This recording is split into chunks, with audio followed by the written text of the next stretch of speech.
Welcome to this week's edition of No Labels Talks with Ryan Clancy, the chief strategist of the No Labels movement, and myself, Holly Page. Ryan, we've had quite a week. Yes, absolutely. A lot going on in Washington and a lot going on outside of Washington. Tell us, what do you make of the latest maneuvers in the House, the passage of the Ukraine funding package in Israel, and also what happened at Columbia? Well, I mean, look, this week was finally, after months of delay, the House got its act together, passed a foreign aid bill for our allies in Israel, Ukraine, and Taiwan. And look, in the end, they all passed with over 70% support, which showed that the support for it was there all along. That the problem was you just couldn't get it past this narrow group of extremists like Marjorie Taylor Greene, who were trying to throw sand in the gear. So I mean, look, that's really positive. What's obviously not so positive is what we see unfolding on campuses across the country. I mean, it is such a reminder to me, and I'm curious how you feel about like this sense that this common sense majority we always talk about, in that they just feel like they are completely shut out. Like you got crazy people on the right, and now you got these crazy people on the left, and in the middle, this vast chunk of America that just wants to raise their kids and have some opportunities and be safe, like they just don't have a voice.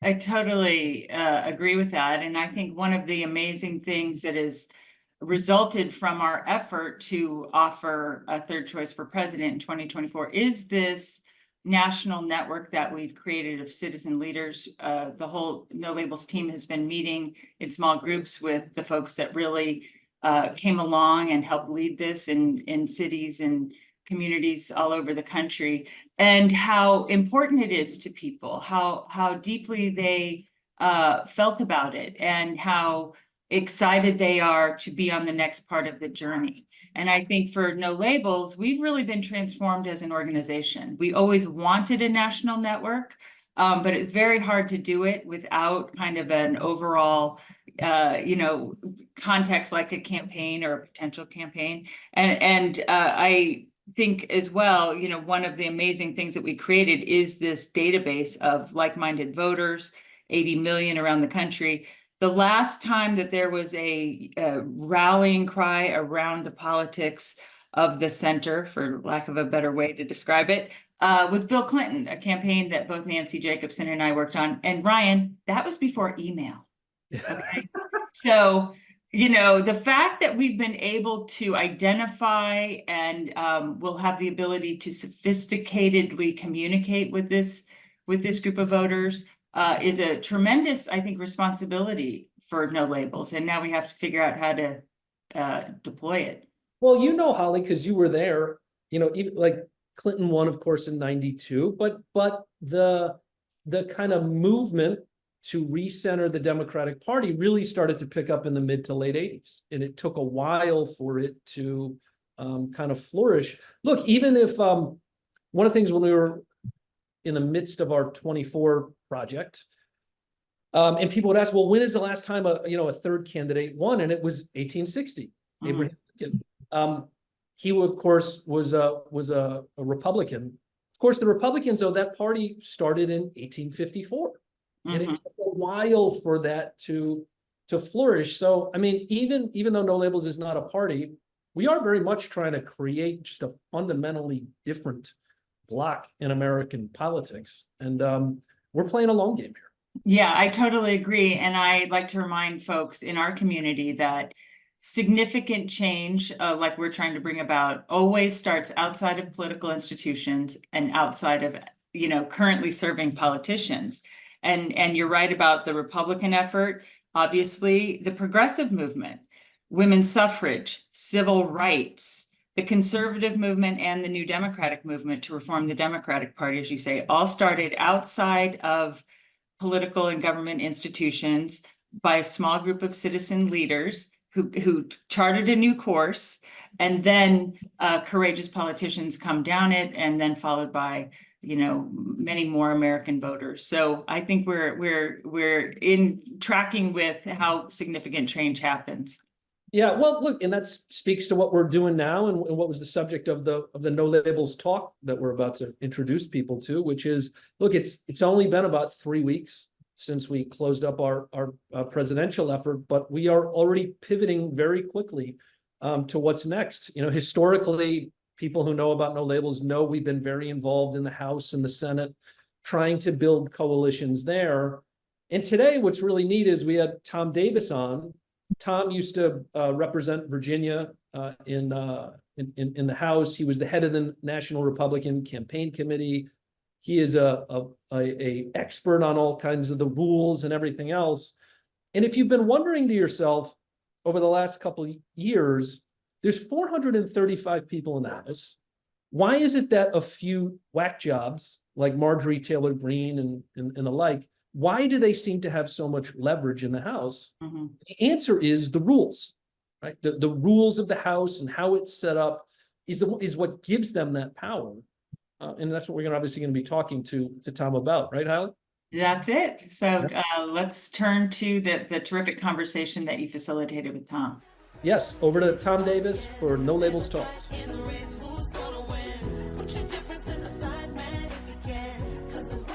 Hey, everybody, this is Ryan Clancy, No Labels Chief Strategist, and thank you for joining us. With me today, Congressman Tom Davis. Tom, thanks for joining us. Thank you. So Tom is the political savant of No Labels. He knows everything about every congressional district, which is a consequence of the fact that he served many years in the House, also ran the National Republican Campaign Committee.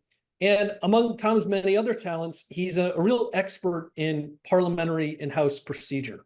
And the thing we wanted to talk about, Tom, today is the degree to which House rules are so important to the House and the ways in which the current House rules have made it a completely dysfunctional institution. And Tom has given a lot of thought about this.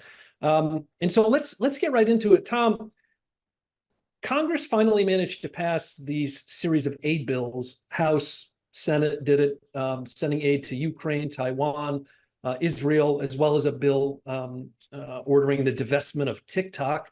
But of course, it took about 4 or 5 months longer than a lot of people thought it should have. Behind this is a very obscure rule called the motion to vacate, which explains in a lot of ways why this was held up for so long. Can you talk people through what this is, why it matters, and why it's a problem? Well, it's a huge tool for disgruntled members. It's only been utilized twice in history.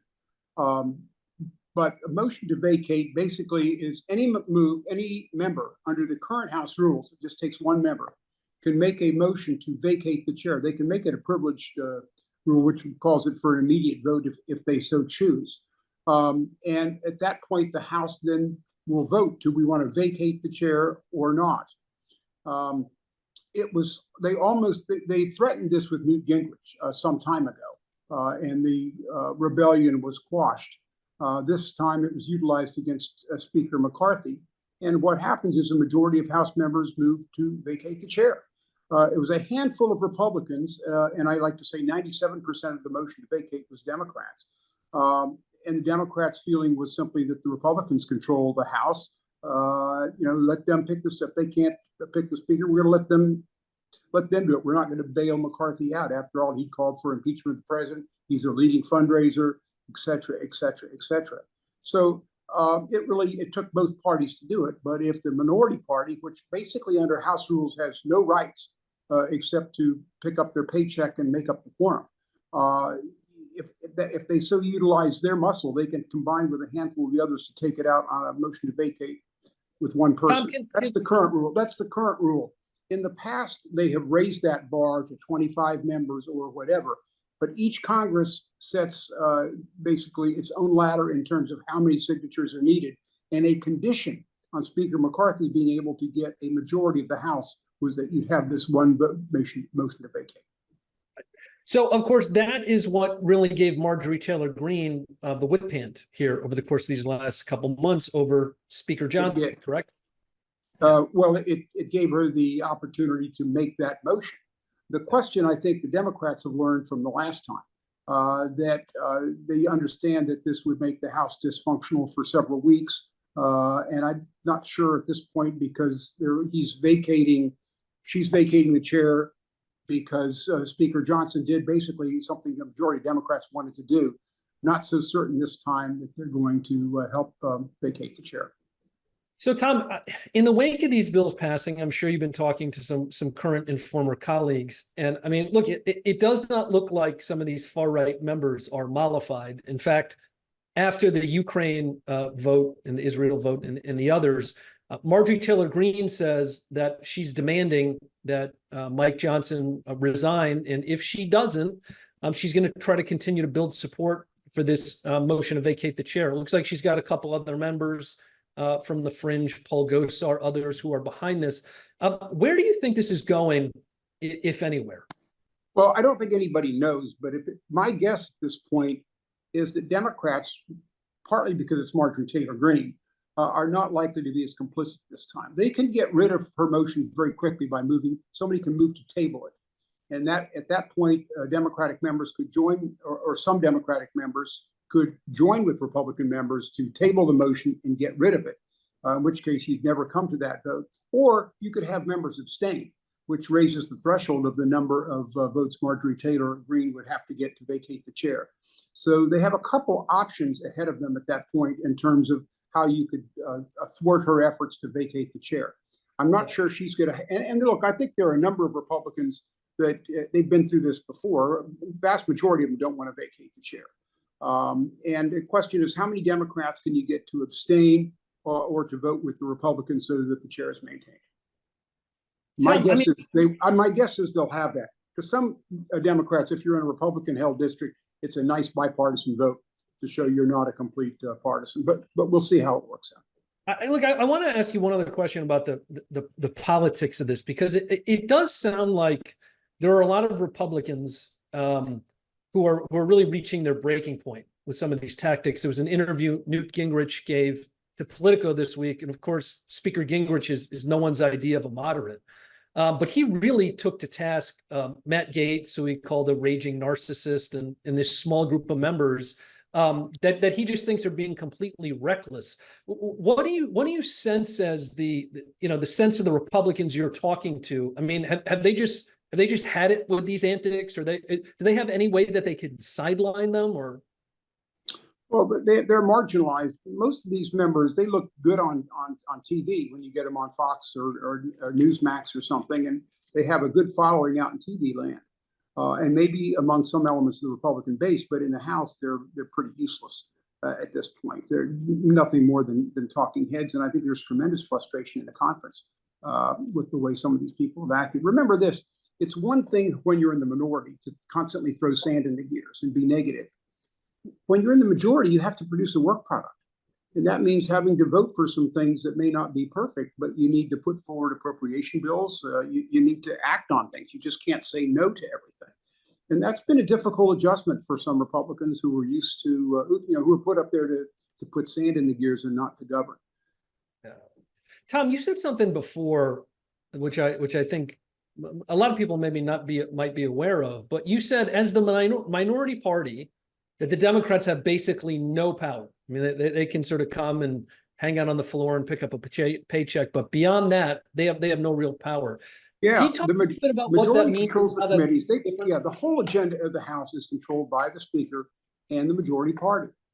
They stack the committees, so they have a majority on all the committees to move legislation. And if the majority acts in concert, they can move through a bill with a one vote margin, and that's it. They can shut off debate for the other side, basically, by control through the Rules Committee, can control what amendments are allowed on the floor and what aren't. And the minority only gets to offer amendments that the majority on the Rules Committee will allow them to do. And the House has to vote on the Rules Committee report, but the Rules Committee is stacked 9-4 in favor of the majority party. So basically, and the Rules Committee has traditionally been the Speaker's Committee, where the Speaker has controlled a debate by packing the Rules Committee. McCarthy had to give up 3 seats on that Rules Committee to the further right members, and able to get the votes to become Speaker. That was part of the deal. So he lost control of the Rules Committee when you combine the No Caucus with Democrats. all of a sudden you had 7 votes that he didn't control in a 13-member committee. And he gave his opponents the motion to vacate, where 1 member could vote to take him out. And if Democrats joined in, it would just take a handful of members to remove it. So it was like Damocles' sword hanging over him. And he lasted it until he didn't. I suspect there's a lot of people who don't even know what the Rules Committee is. But a lot of people who are close observers at Congress say it is the most important committee. You just described it as the Speaker Committee. Can you talk through why that's the case? It is very much this hidden force behind what happens in Congress. Can you talk about why? Well, it is in the House. In the Senate Committee, the Rules Committee runs the Senate restaurant, but they run the inaugural program and the like. But in the House, every bill that comes to the floor needs a rule. And that rule will, because there are 435 members, if you allowed members to just get up and speak willy-nilly for as long as they wanted to, you'd never get past opening day, right? We go on and on and on. So every bill that comes to the floor is structured with a rule that allows what are the parameters of the debate, what amendments will be allowed, how much time will be allocated for debate on that amendment. And so controlling the floor action can keep you protecting your members from having to take uncomfortable votes. It will allow you to advance your agenda. And it keeps the other party from doing theirs. Now, until 2 Congresses ago, we had something called the motion to recommit, which the minority party always got, which if you didn't get any amendments, you could recommit the bill, which basically sent the bill back to committee with an amendment that you would put on the floor in a motion to recommit. So I would recommit the Ukraine funding bill, or let's say the Israel funding bill, conditioned on aid for the Palestinians or something like. I just pull that out of the air. And if that passed, you basically killed the bill at that point. Or if you moved to do that, bring it forthwith, it became an amendment to the bill. This had long been abused by the minority party because it's the only chance they get to air their grievances and put their side up. That Pelosi took it away from the minority, so they don't even have that, and Republicans kept that. So Democrats don't even get a motion to recommit anymore. Yeah. And Tom, one thing a lot of people don't know is that unlike the Senate, every 2 years at the outset of a new House, they can and do redo their own rules, correct? I mean, some of them carry over. Yeah. In fact, I don't think there's been continuity for some time. Even the committees change from Congress to Congress. You change the committees, and within those committees, you'll change what are the subcommittees. Each chairman kind of decides how I want to organize my committee. Do I want to have the same committees? Do I want to create additional subcommittees? Do I want to combine them? So the rules change with every Congress and with every speaker. That rules is voted on generally the first day of the House, and that lays out the rules for procedure. I'll give you an example.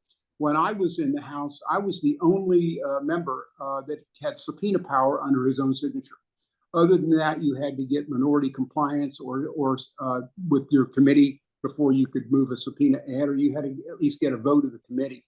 I could issue a subpoena on my own signature and did it a couple times at the request of leadership. Now that has been extended to other committees where committee chairmen have that. But each Congress kind of lays that out. And what we have seen over the last 20 years is more and more power, the majority taking more and more power to the speaker in terms of being able to move things through, because the minority basically has taken the rights that they have and have run them into the ground, just kind of abused them, throwing sand in the gears every way which they could. And that is in some ways the majority feels that we need to take that authority away from them so we can run the House more efficiently. It's made it a less democratic, with a little d, institution, but at least it allows the institution to function. Another thing, Ryan, is it used to be, when I first came to the House in 1995 on an appropriation bill, they were something called relatively open rules, where a member could anybody could add or subtract to the appropriation. If you added, you had to find an offset somewhere else in that bill. If you wanted to subtract something, you could just do that. So, for example, if you're a Republican, you would take out funding for National Public Radio, right? You could do that, and you could get a vote on that. But the minority party started to use that with some really sexy, tough votes that would look bad in a television ad. And so gradually, those amendments were taken off the floor. And eventually, we're seeing appropriation bills written basically in the speaker's office or the leadership office with the appropriators and put on the floor in up or down votes, and sometimes combining appropriation bills, just because the minority made it very, very difficult to pass these things. It made the House less democratic and more authoritarian. Yeah. Well, Tom, this feeds into something that, and again, we're getting a little into the weeds here, but it's so important for people to understand it because it is at the root of so much of the dysfunction in Congress. And that is the breakdown in this thing commonly known as regular order, which is, we all learned in civics class, there's certain ways bills are supposed to move. If there's an energy bill, it gets debated in the Energy and Commerce Committee, and the members on that committee debate it and vote on it. Then it goes to the full floor, and it kind of moves in a very structured process. A lot of the time that does not happen anymore, particularly as it relates most of the time it doesn't happen. Yeah. So what happens instead? And let me just say this: it's got to pass the House, and then you go to the Senate, which is even more complicated in terms of moving things through. But the old textbook was a bill is introduced, it's referred to a committee, which will often go to a subcommittee. You have a hearing, you mark it up, you go to the floor, it's amended, you send it over to the other body, and the other body passes a different version. You go to a conference committee, which resolves those differences, and that conference report comes back, and that same version is passed by the House and Senate. That was what we were taught, right? In high school, the way a bill becomes law. That rarely happens anymore. Number one, it doesn't happen because in the Senate, it takes 60 votes to pass anything. And what we have seen over the last, I'd say 25 years, is what I call parliamentary behavior in a balance of power structure. It starts basically with voters who no longer vote for the number on the jersey, they're voting for the color of the jersey. We're seeing less ticket splitting than at any time in history. And when members come to Washington, they behave that way too, which means that the minority party, who used to be a minority shareholder in government, they would get perfecting amendments sometimes. They get a share of the action. Now they're the straight opposition party, and they're just throwing sand in the gears. They say, you got the majority, you do it. We're not going to give you any help. We're not going to put any votes up for you. We're just going to make you look bad. And so that's what I call parliamentary behavior. In the Senate, it means that everything is filibustering. Everything is filibustering. And if one member objects, it's hard to bring anything to the floor with one objection. So you roll these smaller bills into larger bills. Basically, the must-pass bills, which are the 12 appropriation bills, which often come as one bill or combined into what we call mini-bus bills, or the National Defense Authorization Act, which is no longer just a defense bill.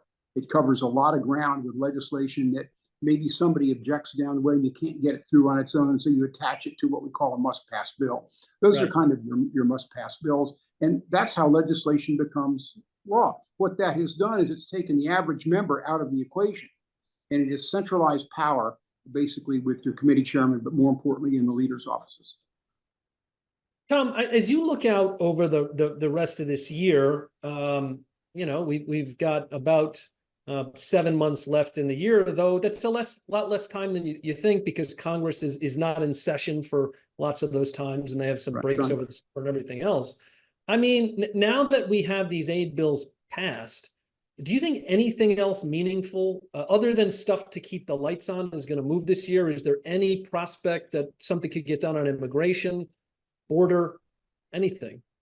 Well, Ryan, you do have what's called a Federal Aviation Administration authorization bill that they need to move through. They just move a FISA. They got an agriculture bill that runs out that they need to extend that. So those are kind of must-pass bills. If they can't figure something out, they'll just give an extension for a period of time until maybe the next Congress or December or something like that. Congress will be in now in May, June, July, and then in August they're out. They'll come back in September, and then because of the election, they'll be out in October. Then a lot of things will not be resolved, including the 12 must-pass appropriation bills.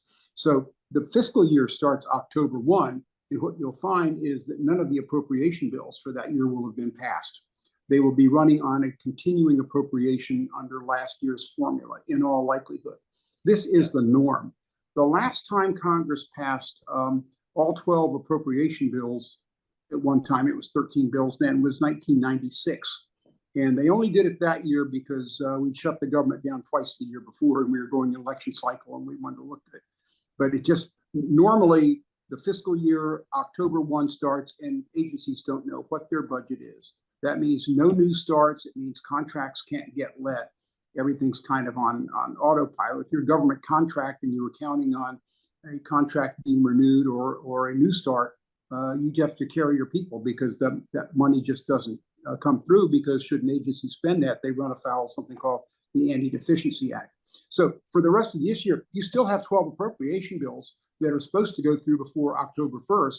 My guess is you'll probably get 0 passed, and they'll go to a continuing resolution. Having said that, though, the committees in the House will mark up those bills, may send them to the House, but for the House and the Senate to both agree and everything else, you're going to have the agencies basically waiting until probably December to see if they can get an appropriation for the fiscal year that began October 1st. And should the House or Senate switch, my guess is, or the presidency, that they kick it over until next year. So you're talking about agencies having to run their budgets, and they don't know where their budget is until halfway through the fiscal year. Very inefficient. Look, one of our co-founders, Admiral Dennis Blair, he's talked about this, and I'd love to hear your thoughts on it. He said that if you're just looking at the Defense Department, he said this stop and start budgeting, where, you know, if you think about the kind of funding stream you need for a new ship or a weapons system, you don't fund that for 6 months. You need years, decades. He estimated that if Congress could just budget in a timely fashion, you could probably save 10 to 20% on government procurement at the Pentagon. I think look, I represented a district with 60,000 federal employees and tens of thousands of federal contractors, so I was keenly attuned to that. And I think that's exactly right. It's very inefficient. No company could survive in that manner. But if the voters don't complain, members are going to try to continue it, and you'll hold up a budget of hundreds of billions of dollars, over a small item that's controversial. It could be an abortion item or something like that that becomes controversial in the bill. They'll hold up the bill because members want to be able to take their they want to be able to make their stand and get their vote out. But it's just very, very inefficient. And Ryan, let me tell you where this put us. We are spending more money this year on interest on the national debt than we are for national defense. You could take all 12 appropriation bills and make that total number 0, so that you're not appropriating anything for defense, anything for health care, anything for the national camp. No money goes out. We're still running a $600 billion deficit. That's how bad it has gotten. And nobody even talks about this, but we know this isn't sustainable. We know this doesn't end well. We just don't know when it doesn't end well. And that just goes to dysfunction because voters don't seem to care. And if voters don't seem to care, the political leaders aren't going to be able to jump into the mess. But they know this is bad. Tom, when people hear the word budget, there's probably this image that pops up in their head. If they think about a company or an organization doing a budgeting process, you're imagining that you're sitting down at the end of the year, you're looking at, hey, what were the investments or programs we made last year? Which ones worked? Let's put some more money behind those. Which ones didn't? Let's kill those off. Is that happening at all in Congress right now? Under the law, the budget committees are supposed to meet, and I think at the end of February or March, President sends his budget up, the budget committees meet, and they are supposed to come up with something called your 302A allocation. And that is, they send a top line for how much discretionary spending the Congress will put for that year. That sends a top line on how much is going to be appropriated under the 12 appropriation bills. That's what's supposed to happen. What we found recently are more years than not, you don't even have a budget bill. The budget committee never gets around to addressing that. Why? Well, because you make some tough choices in that bills and people get disappointed, and for a lot of different reasons, they just don't budget at all. So this year, it took so long to get the appropriations because you have a Democratic Senate who had one number at the 302 level and a Republican House with another number. And then once you get that top level, then you have to allocate that top level between the 12 appropriation bills. And that's always a fight too. How much does defense get? How much does Health and Human Services get? So the budget committees used to be intricately involved in this. And when one party controls everything, they become very important. because under the Budget Act, it only takes 50 votes in the Senate to do something. So you can undergo a tax cut or something like that and do some legislative issues if it has to do with dollars and cents through that budget process with only 50 votes in the Senate. And then the Budget Committee becomes pretty important. But at times like this with divided government, yeah, it's just too much work. Yeah. Tom, as you know, No Labels back in 2018 took a look at some of these dysfunctional House rules. Motion to vacate was one of them. The structure of the Rules Committee was another. And we had something called the Speaker Project. And in it, we laid out a series of reforms, rule reforms that we thought could make the Congress work better. And by work better, we meant, one, marginalize the influence of the most extreme voices, and two, to make it easier to advance common sense bipartisan legislation. Some of those ideas got included in a reform package that was pushed by the Problem Solvers Caucus. But of course, as we noted earlier, it was only operative for that Congress. So those rule reforms expired. My question to you, Tom. Yeah, I would just say one of the things you've got to remember that we had some of our members said to Pelosi, we're not voting for you unless you include these in. And so that was their leverage to get some of these in, because Pelosi, like McCarthy before her, had some dissonant people in her caucus that didn't want to vote for her for Speaker for various reasons, many of them from swing districts, and a vote for Pelosi could have been poisonous. So you had a number of members, Josh Gottheimer, one of them, who kind of led the way and said, we're going to need a package of reforms to be able to vote for it. Yeah, to Tom's point, and just to put a point on it, for a speaker to get elected speaker, they need 218 votes, a majority. And what we had several of the members of the Problem Solvers Caucus were willing to do is they went to Speaker Pelosi at the time and said, we will vote for you for speaker, but not until we get certain rules reforms to make the place work better. And in the end, they held out and they got some things. So my question to you, Tom, is as you look at this going forward, and let's take it to January 2025, we don't know who's going to be in control of Congress. But one thing we do know is that these rules that are currently governing the House are not working. If you were to prioritize a handful of rule reforms that you think could meaningfully make the place work better, and again, let's define what it means by success. It means the Marjorie Taylor Greens of the world do not get to control the terms of debate. It means that bipartisan bills with bipartisan support actually have a chance. And look, this foreign aid bill was really a textbook example, because when these bills actually got to the floor, they were supported by 70% of House members. So the question is, well, why did it take so long to just get a vote on this? And the answer is the rules. So what would the rules that you would think would be most meaningful in a new Congress come January? Well, I think, yeah, first of all, you don't want to take the committees out of it, because the committees serve an important role in, holding hearings. These are kind of your experts in Congress, the committee staff that understand these things, that can work out, problems with the bill that might have been introduced. But I think having some threshold where if you get a certain level of Republican, certain level of Democrat support, you get a vote on an amendment would be very, very helpful. It empowers members. It would allow Marjorie Taylor Greene, and nobody wants to take her out of the equation. She just can't be the total equation. But it says if you have a significant element from both parties come forward with an amendment, you make it in order. That's what it means. The House, we say, let the House work its will. You've got 435 members. If a majority of the House wants something, why shouldn't they get their way? Well, because the majority party finds some of that uncomfortable to their political constituency, and they want to keep their members away from having to take votes that might be poison pills for them. That's why the majority exists to stay the majority, and the minority exists to become the majority. Because I have to understand this is red jerseys versus blue jerseys every day. At least that's the way the place has behaved for as long as I can remember. So I think having some threshold on that, we did change that a few years ago, where if you wanted to get some commemorative resolution or something, you had to get a high threshold of votes over a majority to sign on to your bill. And if you did that, you could kind of go around the committee and you could get that something. So members would scramble around the floor asking, it forced you to go to the other side and start talking to members. The biggest problem we have today is that the parties vote in a conference, a Republican conference or Democratic conference, a couple times a week, but they never meet all together. And so it becomes, as I said, red jerseys versus blue jerseys, instead of sitting down across the table from each other on occasion. When I first came in, it was the first time Republicans had controlled the House in 40 years.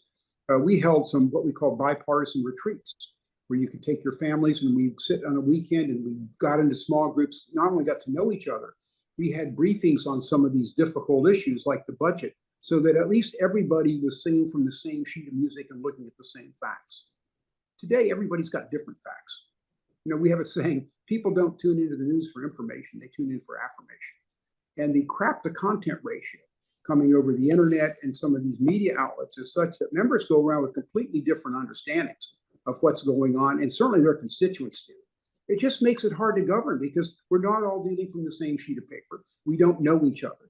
They at one point took away what was called these Codels, congressional trips, where you could travel with other members of the other party and get to know them. That's taken away, and it makes it a lot easier to demonize somebody if you haven't had dinner with them and their wife. And so we're in that. And by the way, the media now is so segmented that if you're nice to somebody on the other side, you could get beat up on Fox News or MSNBC.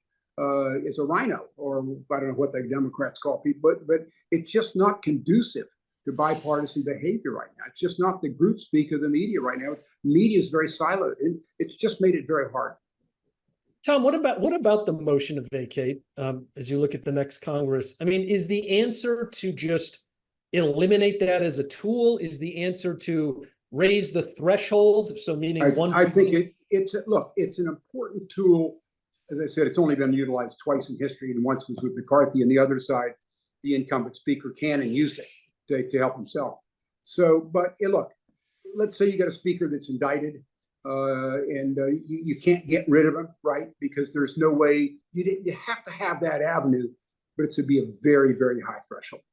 And right now, one person is just ridiculous. It empowers every single member to be irresponsible and make demands on something else, holding that Damocles sword over the speaker.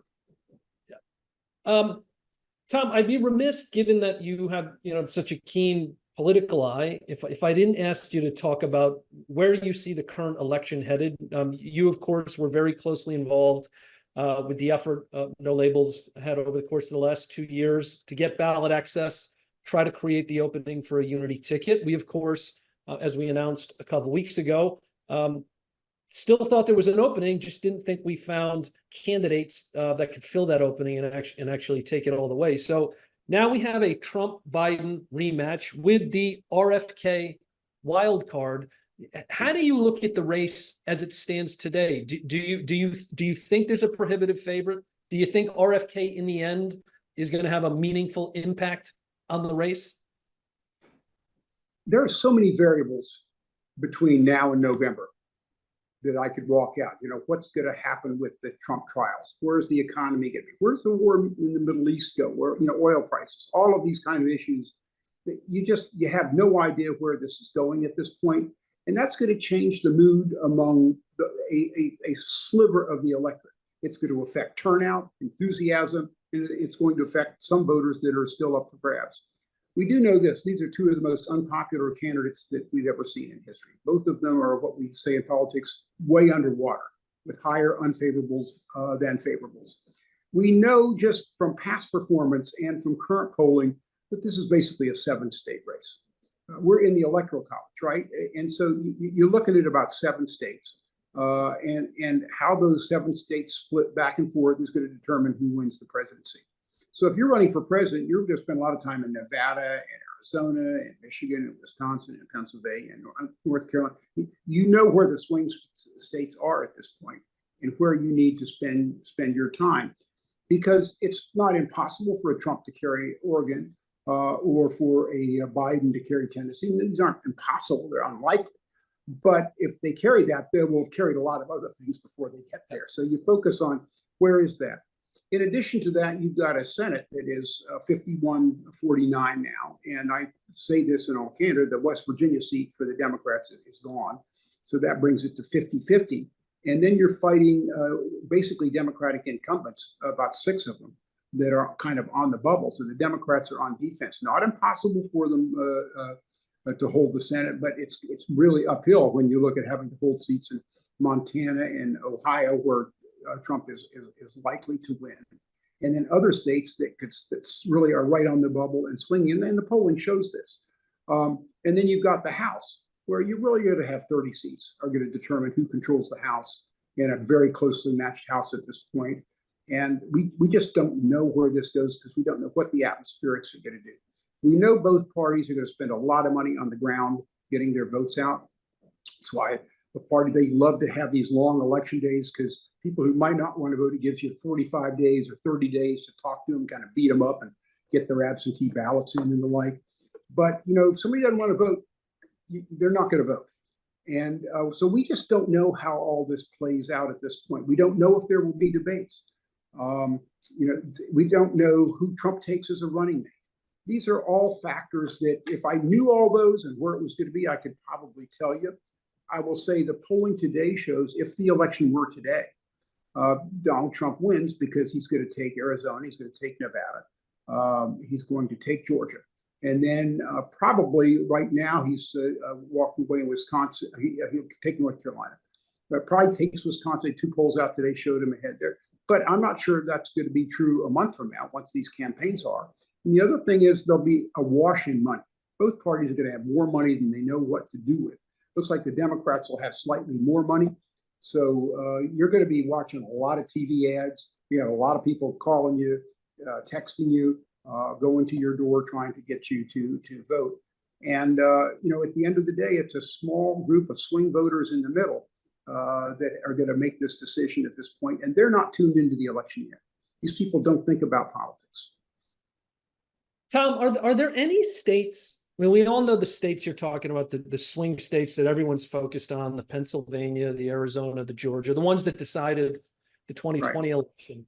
Are there any states that you think could surprisingly emerge as a battleground? Maybe a state that we think of as today is pretty reliably in one column or the other, but in a couple months we might say, this is a little more interesting than. Well, I think Minnesota is, from a Republican perspective, you take a look at what's going to happen in the Midwest. I think Democrats don't take Minnesota for granted. I think that's a state where things go up. I think on the Democratic side, they're always looking at Florida and Texas in terms of these are big states. The problem in Florida is Democrats had a registration advantage last time of 300,000 votes. 4 years later, it's a Republican registration advantage of 900,000 votes. So the in-migration into Florida, it'll still be a close state. You've got a lot of Democratic enclaves within that state.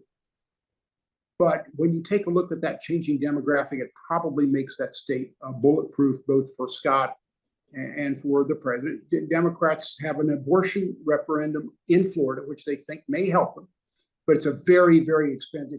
It's the third largest state. It's a very expensive state. 6 media markets to play in. But that would be one, I think, if you're Republicans, you need to keep track of both of those states, because if you lose either one of those, it changes the whole equation. Well, Tom, you gave me a lot of open-ended predictions here about the future political landscape. So I have to get you on the record with a prediction. So NFL draft is this week. Washington Commanders are at 2. Are they taking a quarterback? And if they need a quarterback. They need a quarterback. There's no question that.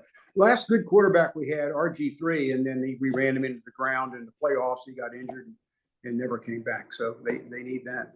But you need it. If you don't have an offensive line, your quarterback isn't any good either. Found that out as well. Right. The Washington is going to take a quarterback. So we got Tom on the record. Tom, thank you so much for joining us. Is there anything else you'd want to leave our community? No, I don't know if there are any questions or anything else on it. We didn't even get to the Senate, which has really traditionally been the holdup because it takes 60 votes to pass things. And I just add the majority leader controls the floor. They have constantly changed the Senate rules every time. At one point, it used to be 67 votes to break a filibuster. It was rarely used. They moved to 60, and now everything's filibuster. Figure it out. This talks about the polarization.